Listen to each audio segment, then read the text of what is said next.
ছিলে দাদা অ্যাড কিভাবে লাগাবো? অ্যাডের একটু যদি প্রসেসটা বলে দিতে। দেখো অ্যাড লাগানোর জন্য এই অ্যাড সেকশনে আসবে। অ্যাড সেকশনে ক্লিক করবে, তারপর দেখবে এইরকম টাইপের একটা ট্যাব খুলবে। ঠিক আছে? তো অ্যাড ২ রকম, একটা হচ্ছে অটো ক্যাম্পেইন হয়, আর একটা তোমার ম্যানুয়াল, আর একটা হয় ROI। ঠিক আছে? এই যে এখানে লেখা আছে না ROI, তো এই ক্যাম্পেইন হয়। তো তোমাদের সবসময় বলবো অটো ক্যাম্পেইন লাগাবে, যেহেতু তোমরা নতুন। নতুনদের জন্য বেস্ট হচ্ছে অটো ক্যাম্পেইন। তারপর যখন একটু দেখবে যে অটো ক্যাম্পেইন লাগানোর পর যে কোন কিওয়ার্ডে তোমাদের মানে খুব ভালো অর্ডার আসছে, তখন সেইসব কিওয়ার্ড গুনা নিয়ে তোমরা ম্যানুয়াল ক্যাম্পেইন লাগাতে পারো। ম্যানুয়াল ক্যাম্পেইন যদি লাগাও তো সবসময় রেজাল্ট একটু ভালোই দেয় অটো ক্যাম্পেইনের থেকে। বাট ওটার জন্য তোমাদেরকে মানে কিওয়ার্ড আগে ফাইন্ড করতে হবে। তো ১ম এই তোমরা এখানে ক্লিক করবে, এই যে ক্লিক ক্যাম্পেইন এ। তো এখানে ২ টো অপশন দেখাবে। একটা হচ্ছে প্রোডাক্ট লিস্টিং অ্যাড, আর একটা এটা বাদই দেবে। এটায় কিন্তু ক্লিক করবে না। এটা যারা ব্র্যান্ড তাদের জন্য। এটা শুধু দেখানোর জন্য পয়সা দেয়। আর এটাই কিন্তু যতক্ষণ না ক্লিক করবে ততক্ষণ পয়সা দেবে না। হ্যাঁ? আর এটা দেখানোর জন্য। মানে যারা ব্র্যান্ড শো করতে চায় আরকি ওপরে করে। তো আমি এটা ক্লিক করব। দেখো এখানেও আমাকে দেখাচ্ছে ROI আছে আর CPC আছে। তো CPC ১ম তোমরা করবে। CPC মানে হচ্ছে পার ক্লিকে পয়সাটা তুমি হ্যান্ডেল করতে পারবে, কত কি লাগবে কি না লাগবে। কিন্তু ROI তোমাদের হাতে কোনো কিছু থাকবে না। ঠিক আছে? তোমরা শুধু মা বলবে যে আমার ৫ এর ROI চাই, ১০ এর ROI চাই। ঠিক আছে? আ পা দা এরকম টাইপের করতে পারো। কিন্তু CPC তে তুমি সবকিছু কন্ট্রোল করতে পারো। তো এখানে ডেট দিতে পারো, এখানে এন্ড ডেট দিতে পারো। তো আমি এসব দেবো না। তো এখানে ৳৩০০ থেকেই স্টার্ট করতে পারো। ঠিক আছে? ৳৩০০ মধ্যেই স্টার্ট করতে পারো। তো আমি এখানে কিছু প্রোডাক্ট বেছে নেবো। দেখো যেই প্রোডাক্ট গুলো সবসময় ভালো চলছে সেগুলাই নেওয়ার চেষ্টা করবে। তো আমি দেখানোর জন্য করছি, আমি অ্যাড এখন তো আপাতত চালাবো না। তো তোমাদেরকে বোঝানোর জন্যে। তো জাস্ট আমি এখান থেকে নিয়ে নেবো কটা। আর হ্যাঁ, অবশ্যই যেন যেগুলো আউট অফ স্টক আছে সেগুলো যেন ভুলেও লাগিও না। কারণ ক্লিক করবে বাট কিনবে না কেউ। পয়সা অনেক টাকা খরচা হয়ে যেতে পারে। তো আমি একটাই নিয়েছি, ঠিক আছে? একটা লিচা। আর হ্যাঁ, এড চালালে সবসময় ২ টো ৩ টে প্রোডাক্টের উপরেই এড চালাবে। আর প্রোডাক্টটা যেন একই ক্যাটেগরি হয়। আমি যদি চপিং বোর্ডের উপরে লাগাই, তো যেন বাকি প্রোডাক্টগুলো সবগুলোই চপিং বোর্ডেরই হয়। এমন হয় না চপিং বোর্ড ভরলাম এর মধ্যে ছুরি ভরলাম, এর মধ্যে আবার আরো অন্য কিছু ভরলাম। এরকম যেন হয় না। যদি তুমি ৳৩০০ বাজেটে মানে ক্যাম্পেইন লাগাতে চাও, তাহলে তুমি আমি বলব ওই ৩ টে বা ২ টো এরকম ক্যাটেগরি চুজ করবে। ঠিক আছে? তো আমি এখানে ৳৩০০ ই করলাম ডেইলি বাজেট। ডেইলি বাজেট ৳৩০০ করলাম। আমি ম্যানুয়ালটা এখন দেখাচ্ছি না। ম্যানুয়াল অ্যাডটা এই ধরো আমি কিছুদিন পর তোমাদেরকে নেক্সট ভিডিওতে দেখাবো। তো আমি একটা প্রোডাক্টই করলাম। তো এখানে নেক্সট করব। তো এখানে দেখো ২ রকম আছে। একটা আমি এখানে অটোতে ক্লিক করব। ম্যানুয়াল আমি চালাচ্ছি না। ম্যানুয়ালটা কিভাবে চালাতে হয় সেটাও আমি নেক্সট ভিডিওতে দেখাবো। তো জাস্ট অটোতে ক্লিক করে নেক্সট করব। দেখো এখানে সবকিছুই দেখাচ্ছে হোম পেজ, মানে যেখানে ১ম এই যেই প্রোডাক্টটা মানে দেখায়, খোলার পরই দেখবেন অনেক প্রোডাক্ট আছে যেগুলো ১ম এই দেখায়। তো সেটার জন্য বলছে। তো সেখানে কত দিয়েছে? আ ৳১.৬ মতন। ঠিক আছে? তো টপ অ্যাড সার্চ মানে যেখানে সার্চ করে কেউ যে ১ম এই দেখায়, তো সেটার জন্যে। তারপর রেস্টর পেজ আছে, তারপর অনেক কিছু আছে, ব্রাউজার আছে। তো তোমরা মনে করলে, যদি তুমি মনে করো, আমি মনে করি সবগুটাই বেস্ট। ঠিক আছে? তো এখানে একটু কম দিতে পারো। এই যে হোম পেজে, তো হোম পেজে সেরকম কাজ হয় না। তো তোমরা মেইন ফোকাস করবে, ঠিক আছে? রেস্ট পেজে এইটাতে, আর এই টপ অ্যাড সার্চের পেজে, দুটোতে একটু, একটু হলেও বেশি করে দেওয়ার চেষ্টা করবে। তো সিম্পল এটাই। দেখো এখানে ওপর দিয়ে দেখাবে, আরেকটা জিনিস তোমাদেরকে দেখাই।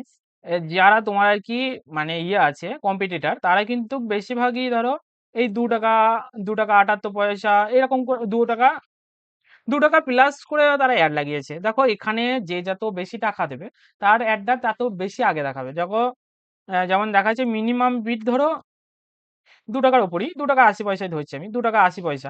তো তুমি যদি এখানে ৳৩ করে দাও, তাহলে কিন্তু তোমার অনেক আগে দেখানোর চেষ্টা করবে। আমি সার্চ করছি। তো দেখো এগুলো স্পন্সর। ঠিক আছে? এই যে স্পন্সর লেখা আছে, ওই স্পন্সর লেখা আছে উপরে দেখো। এগুলো কিন্তু এডের থ্রুতে এরা সামনে দেখাচ্ছে। আমি সার্চ যেমনি করলাম তেমনি এরা ১ম এ এলো। বাট এইগুলা কিন্তু কোন রকম এড লাগায় নাই। এগুলা নরমালি ইয়ে করছে, তো বেস্ট সেলে বিক্রি হচ্ছে।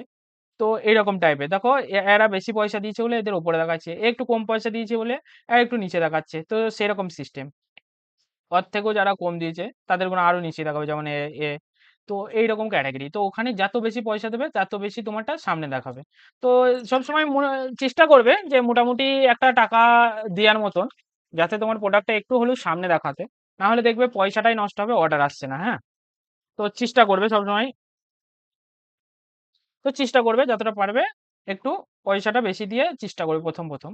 আর অ্যাড আমরা কেন চালাই? দেখো অ্যাডটা দুটো ক্ষেত্রে চালাই আমরা। যদি নরমালি ধরো ১০০ টা করে অর্ডার আসছে, যদি আমার দরকার পড়ে যে দিনে আমার আরো বেশি দরকার ২০০, ৩০০, ৫০০, ১০০০ প্রোডাক্টের দরকার, তখন কিন্তু আমরা অ্যাড চালাবো। আর দ্বিতীয় নম্বর হচ্ছে আমার কোনো প্রোডাক্ট বিক্রি হচ্ছে না। তো সেটা মানে খুব বেশি একটা স্টক পড়ে আছে। তো সেটাকে বিক্রি করার চেষ্টা করাতেও আমরা অ্যাড চালাই অনেক সময়। তো এরকম ক্ষেত্রে অনেক সময় অনেক প্রোডাক্টে ধরো টেস্ট করার সময় অর্ডার আসে না নরমালি। তো প্রোডাক্টটা টেস্ট করার জন্যও আমাদের কিন্তু অ্যাড চালাতে হয়। ঠিক আছে? তো এখানে যদি নেক্সট করি দেখো এখানে দেখাবে।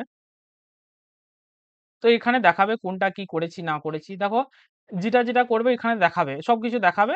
তারপর এখানে ক্যাম্পিং এ যদি আমি পেস্ট করে দিই তো এই অ্যাডটা হয়ে যাবে।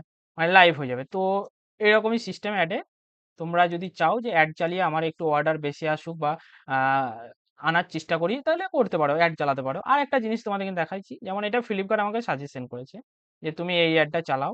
আর সিরিয়াস কথা বলতে আরে ভাই!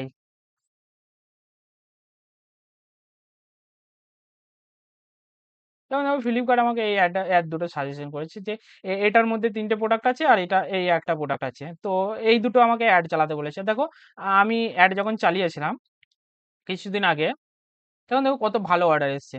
৫৩০ টা অর্ডার এসছিল, ঠিক আছে? আর ROI টা দেখো ১০ এর উপরে ROI। তো এটা আমি কি বলতো এমন লয় যে ফ্লিপকার্ট যেগুলো সাজেশন করে সেই অ্যাড গুলো চালালে বেস্ট হয়, ভালো হয় বেস্ট। মানে ওরা অপ্টিমাইজ করে ওদের থ্রু থেকে ওরা অপ্টিমাইজ করে সবকিছু করে আমাদেরকে দেয়। শুধু আমাদেরকে এখানে যদি মানে লঞ্চ ক্যাম্পিং করে দিই না তাহলে অ্যাডটা লাইভ হয়ে যাবে। আর এখানে খুব একটা ভালো অর্ডার আসে ফ্লিপকার্টের এইটাকেও দেখবে চেষ্টা করবে। এখান থেকে দেখবে সাজেশন এখানে টিপবে দেখবে দেখাবে। তো তোমরা এই অ্যাডটাকে চালাতে পারো। আর দেখছো 10% ইনক্রিজ হবে যদি অর্ডারের ক্লিকের। তো এই অ্যাডটা খুব একটা ভালো। আমি অলরেডি মানে এটা ২ দিন চালিয়েছিলাম। তো ২ দিনে খুব ভালো একটা অর্ডার এসেছিল। ১০ এর ROI। ROI টা কি? তোমরা অনেকে বুঝতে পারবে না ROI টা। দেখো আমি যদি ৳১ খরচা করে ৳১০ নিয়ে আসতে পারি, তো সেইটাকে বলা হয় ROI। তো ৳১ খরচা করে যদি আমি ৳২০ ইনকাম করতে পারি তাহলে ওটা বেস্ট ROI বলা হয়। ঠিক আছে? তো মিনিমাম ROI কত? যদি আমি ৳১ খরচা করে যদি ৳৫ নিয়ে আসতে পারি, ঠিক আছে? ৳৫ র প্রোডাক্ট বিক্রি করতে পারি। তো ওটাকেই খুব ভালো একটা ROI বলা হয়। ৫ এর নিচে যখন ROI হয় সেগুলোকে খারাপ ROI বলা হয়। ঠিক আছে? ৫ এর নিচে ৪ আছে, ৩ আছে এগুলো আ প্রায় আরকি লসের দিকে চলে যায়। কারণ রিটার্ন আছে, RTO আছে। তো ৫ এর উপরে ROI গুলোকে খুব ভালো বলা হয়। আর ১০ এর উপরে ROI গুলোকে এক্সেলেন্ট বলা হয়। ঠিক আছে? ১০ এর উপরে যখন ROI যায়, ১০ এর উপরে মেইনলি তোমাদের ROI মনে হয় যেতে খুবই কষ্ট হবে। আর এখানে দেখতে পাবে যে যখন এড লাগিয়েছিলে তখন তোমার কিরকম কি ছিল। তো ভিউ করেও দেখতে পারো। আমি যেমন ROI লাগিয়েছিলাম এখন হয়তো ডেটাটা অতটা নেই। তো ডেইলি বেসিস এ আমি ৳৩৫০ করে লাগিয়েছিলাম। তো খুব একটা ভালো অর্ডার এসেছিল। তো তোমরা লাগাতে পারো। আর তোমরা সাবস্ক্রাইব করে নিও নেক্সট ভিডিওর জন্যে। কি ভিডিও তোমাদের দরকার বলবে কমেন্ট করে। আমি চেষ্টা করব তোমাদের জন্যে নতুন ইনফরমেশন এর ভিডিও নিয়ে আসার জন্য।